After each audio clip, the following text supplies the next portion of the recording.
I am Dr. Ruchika Vijayvargi and I am a gynecologist. Welcome to my channel. और जिस topic के बारे में हम आज डिस्कस करने वाले हैं वो है इरेगुलर पीरियड्स। अब सबसे पहले बात आती है कि what is a regular period. 21 day से लेकर 35 डे के ड्यूरेशन का जो साइकिल है उसे हम नॉर्मल पीरियड्स बोलते हैं। कुछ महिलाओं में 28 दिन हो सकता है, कुछ महिलाओं में 30 डेज हो सकता है, लेकिन अगर ये 21 दिन के पहले आ रहा है या 35 दिन के बाद आ रहा है then it is a problem. तब आपको अपने डॉक्टर से जाके ज़रूर मिलना चाहिए। इसके अलावा अगर आप साल में 2 से 3 पीरियड्स मिस कर रहे हैं या आपके पीरियड 8 दिन से ज़्यादा ऊपर नीचे हो रहे हैं, अगर आपके पीरियड्स बहुत ही एक्सेसिव हैं, मतलब आपको बहुत ज़्यादा ब्लड लॉस हो रहा है, क्लॉट्स वगैरह पास हो रहे हैं या बहुत पेनफुल है, तब आपको अपने डॉक्टर को दिखाना बहुत ज़्यादा ज़रूरी है। अब पीरियड्स इरेगुलर होते क्यों हैं? तो जो पीरियड्स हैं वो उसके 2 फेज होते हैं। एक होता है प्री ओव्यूलेटरी फेज, एक होता है पोस्ट ओव्यूलेटरी फेज। जो पोस्ट ओव्यूलेटरी फेज होता है वो फिक्स्ड होता है, वो सिर्फ 14 दिन का होता है। तो जब भी पीरियड्स इरेगुलर होते हैं it is because of the changes in the duration of pre ovulatory phase. अब ये 4 मेजर हॉर्मोन्स हैं जो डिटरमाइन करते हैं मेंस्ट्रुअल साइकिल को। वो है follicular stimulating hormone, luteinizing hormone, oestrogen and progesterone.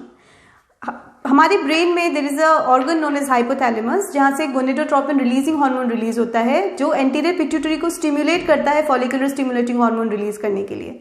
FSH जो है वो जाके ओवरी में एक ग्राफियन फॉलिकल के डेवलपमेंट में हेल्प करता है, और वो जो ग्राफियन फॉलिकल है उससे ईस्ट्रोजन रिलीज होता है जो कि यूट्रस में जो एंडोमेट्रियल लाइनिंग है, जो कि अंदर की जो लाइनिंग है उसको प्रोलिफरेट करता है, उसके सेल्स के क्वांटिटी को इंक्रीज करता है। ठीक है, जब जो ग्राफियन फॉलिकल है वो 18 से 20 मिलीमीटर का साइज अचीव कर लेता है तब हमारे एंटीरियर पिट्यूटरी से ही ल्यूटिनाइजिंग हार्मोन रिलीज होता है, जिसके इन्फ्लुएंस में जो ओवम है, जो ओवरी है, उसमें ओव्यूलेशन होता है और वो जो फॉलिकल है वो रिलीज हो जाता है which is picked up by the fallopian tube and वो ट्रैवल करता है यूट्रस में इम्प्लांटेशन के लिए आफ्टर फर्टिलाइजेशन। अगर बाई चांस फर्टिलाइजेशन नहीं हो पाता है तो वो ओवम डीजनरेट हो जाता है और आफ्टर ग्राफियन फॉलिकल ओव्यूलेशन के बाद कॉर्पस ल्यूटियम में कन्वर्ट हो जाता है जो कि प्रोजेस्टेरॉन रिलीज करता है और वो भी डीजनरेट हो जाता है। तो जो कॉर्पस ल्यूटियम है उसका जो लाइफ है वो सिर्फ 14 डेज का है। Corpus luteum is basically the ruptured follicle which is releasing progesterone. ठीक है, तो जो पोस्ट ओव्यूलेटरी फेज है which is under the influence of progesterone, इस वजह से वो फिक्स्ड होती है, 14 डेज की होती है। ठीक है, now there are some physiological causes also जिसकी वजह से माहवारी ऊपर नीचे हो सकती है, जो कम्प्लीटली नॉर्मल हैं, जिसके बारे में मैं आपको बताने वाली हूँ। सबसे पहला है प्यूबर्टी के समय, जब बच्चियाँ की माहवारी शुरू ही होती है उस समय थोड़ा ऊपर नीचे हो सकता है, 2-3 महीने ऊपर नीचे हो सकता है, क्योंकि हाइपोथैलेमो पिट्यूटरी ओवेरियन एक्सिस सेट होने वाली होती है विच इज़ कम्प्लीटली नॉर्मल। तो जब भी उनके पेरेंट्स आके डरते हैं तो हम उनको समझाते हैं कि इट इज़ ऑल ओके, 6 महीने साल भर में ये ठीक हो जाएगा।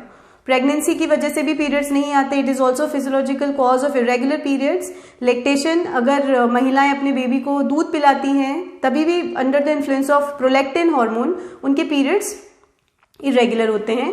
और एक जब माहवारी जाने वाली होती है जिसको हम कहते हैं पेरीमेनोपॉजल पीरियड, तभी भी माहवारी जाने की वजह से, हार्मोनल इम्बैलेंस होने की वजह से पीरियड्स ऊपर नीचे हो सकते हैं, ये भी एकदम नॉर्मल है। ठीक है, अब now there are some pathological causes also. तो जैसे कि जो पैथोलॉजिकल कॉजेज है वो है हार्मोन्स का इम्बैलेंस। सबसे इंपॉर्टेंट हार्मोन है उसके लिए thyroxine which is release by thyroid gland. तो इसके लिए हम जांच करते हैं T3, T4, TSH, और हमें पता है हम इसके लेवल्स को देखते हैं। It is very important. Thyroid hormone basically regulates every cell in our body. तो अगर आपको हाइपरथायरॉयडिज्म में भी पीरियड्स इरेगुलर रहेंगे, हाइपोथायरॉयडिज्म में भी रहेंगे। दूसरा हार्मोन है serum prolactin levels. Prolactin hormone के इन्फ्लुएंस में भी पीरियड्स इरेगुलर हो सकते हैं। Then there is a condition PCOD. PCOD में भी हार्मोन्स ऊपर नीचे हो जाते हैं, पीरियड्स ऊपर नीचे हो जाते हैं, पीरियड्स स्कैंटी होते हैं, बहुत लंबे लंबे समय के बाद आते हैं। मैंने एक सेपरेट वीडियो पीसीओएस पे क्रिएट किया है, तो आप प्लीज़ ज़रूर उसे देखें।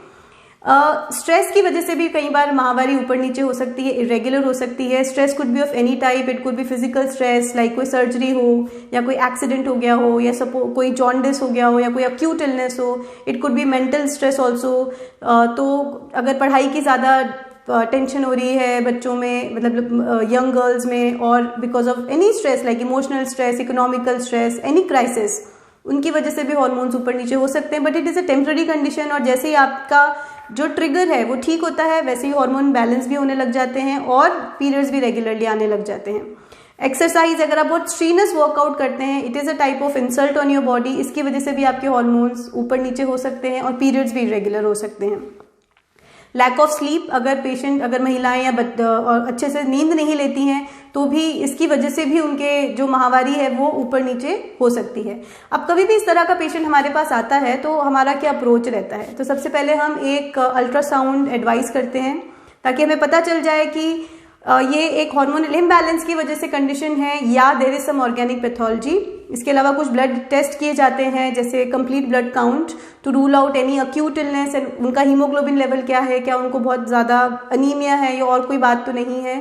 पूरा कंप्लीट थायराइड प्रोफाइल किया जाता है, सीरम प्रोलैक्टिन लेवल्स चेक किए जाते हैं। अगर ये सब नॉर्मल आते हैं तो हम दूसरे दिन, महीने के माहवारी के दूसरे दिन उनका फॉलिकुलर स्टिमुलेटिंग हार्मोन और LH लेवल भी चेक करते हैं। कई बार प्रीमेच्योर ओवेरियन फेलियर की वजह से भी माहवारी ऊपर नीचे हो जाती है। वैसे तो मेनोपॉज की उम्र बताई गई है 45 साल के आसपास महिलाओं की माहवारी चली जाती है, लेकिन अगर 38 साल की महिला है और अगर उनकी माहवारी चली गई है तो उसको हम प्रीमेच्योर ओवेरियन फेलियर कहते हैं। इसकी इन्वेस्टिगेशन भी हम USG के अल्ट्रासाउंड के जरिए करते हैं। हम एंट्रल फॉलिकुलर काउंट्स देखते हैं या एक एंटी मुलेरियन हार्मोन है उसका लेवल्स हम जांचते हैं, या माहवारी के दूसरे दिन उनके LH FSH के लेवल्स अगर बहुत हाई हैं, ये भी इस तरफ इंडिकेट करता है कि there is a premature ovarian failure. Okay, अब अगर ये सारे इन्वेस्टिगेशंस उनके अब जहाँ पर भी एबनॉर्मलिटी है उस तरह से हम देखते हैं कि अब मुझे कैसे अप्रोच करना है इनकी कंडीशन को और किस तरह से हमें इसे ट्रीट करना है। उसके अलावा भी अगर अल्ट्रासाउंड में कोई और प्रॉब्लम आ सकती है जैसे कि PCOD हमें अल्ट्रासाउंड के जरिए पता चल जाएगा, एंडोमेट्रियोसिस अगर है या उनको कोई फाइब्रॉइड यूट्रस है या एडिनोमायोसिस है, ये सब हमें अल्ट्रासाउंड के जरिए पता चल जाता है। और जैसे ही हमें जिस भी तरह की बीमारी का पता लगता है अकॉर्डिंगली हम उसके लिए उनका इलाज करते हैं। अगर it is just because a random hormonal imbalance तो 2-3 महीने उनको एक ओरल कॉन्ट्रासेप्टिव पिल दी जाती है जिसकी वजह से उनके हार्मोन्स बैलेंस हो सकें और वापस जो उनकी हाइपोथैलेमो-पिट्यूटरी ओवेरियन एक्सिस है वो रीसेट हो सके और उनके माहवारी फिर से रेगुलरली आने शुरू हो जाए। एक लाइफस्टाइल भी एक बहुत इंपॉर्टेंट चीज़ है जिसको आपको मैनेज करना चाहिए। अगर कोई बीमारी नहीं आई है और उसके बावजूद भी अगर आपके पीरियड्स इरेगुलर हैं तो आपको अच्छी लाइफस्टाइल होना बहुत ज़रूरी है। लाइफस्टाइल में good nutrition, a very high nutrient dense diet लीजिए। आप क्या खाते हैं, कब खाते हैं, कैसे खाते हैं, ये बहुत ज़्यादा इम्पॉर्टेंट है। जो भी आपके शरीर को, जैसे हम गाड़ी में पेट्रोल डालते हैं वैसे ही हमारे बॉडी के लिए फ्यूल है खाना, तो आपको बहुत इंपॉर्टेंट है कि आप एक गुड क्वालिटी न्यूट्रिशन पे ध्यान लगाएं। आपको अपने स्ट्रेस को मैनेज करना चाहिए। जो भी आपके स्ट्रेस का रीज़न है उसको उसके रूट कॉज पे जाइए, उसके सोल्यूशन को फाइंड आउट करने की कोशिश कीजिए। अगर आप इसको सॉल्व कर सकते हैं वेरी गुड, अगर आप इसको नहीं सॉल्व कर सकते हैं तो जस्ट एक्सेप्ट इट। उसमें इतना स्ट्रेस आउट नहीं होना है, इस बात पर आप ध्यान लगाइए। आपको बहुत गुड क्वालिटी स्लीप होनी बहुत ज़रूरी है। 6 से 8 घंटे आपको रात में अनइंटरप्टेड गुड क्वालिटी स्लीप लेना है क्योंकि सर्केडियन रिदम बहुत ज़्यादा इंपॉर्टेंट है हमारे हार्मोन्स को बैलेंस करने के लिए। इसके अलावा आपको फिजिकल एक्टिविटी जिसको हम कहते हैं एक्सरसाइज, मिनिमम लेवल की एक्सरसाइज वो ज़रूर करना चाहिए। एक्सरसाइज जो है वो पनिशमेंट की जैसे नहीं होनी चाहिए। जब भी आप जिस भी फॉर्म का एक्सरसाइज अपने लिए चूज करते हैं तो आप देखिए कि क्या वो सस्टेनेबल है, क्या आप उसको लॉन्ग रन में हमेशा कर पाते हैं, क्या आपको उससे मज़ा आता है या क्या आपको उससे खुशी होती है। अगर ऐसी एक्सरसाइज आप अपनाएंगे तो आई एम श्योर उससे आपको स्ट्रेस भी रिलीव होगा और आपके हार्मोन्स भी बैलेंस होंगे और आप उसको हमेशा लाइफ लॉन्ग आप उसको कर पाएंगे। सो आई थिंक ये वीडियो आपके लिए हेल्पफुल रहा होगा। अगर इससे रिलेटेड कोई भी और प्रश्न है तो प्लीज़ कमेंट बॉक्स में जाके टाइप कीजिए और मैं बिल्कुल कोशिश करूँगी कि मैं आपके हर सवाल का जवाब दे सकूँ। Thank you.